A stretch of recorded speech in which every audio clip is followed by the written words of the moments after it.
we have started to use it in the customer service, generally speaking, in the conversation.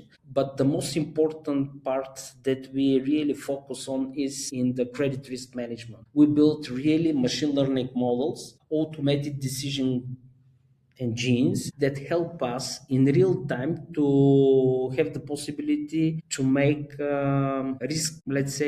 risk management in the different segmentation in real time. That means to have the opportunity in real time to analyze the customer, to make some prediction, and we invest a lot of that. Not only in the data science teams, we built a lot of infrastructure, a lot of models, and something very interesting. We have seen that the standard scoring doesn't work this way. That is the reason to make additional models with additional data in order to build our own models. And everything what we do with AI and machine learning.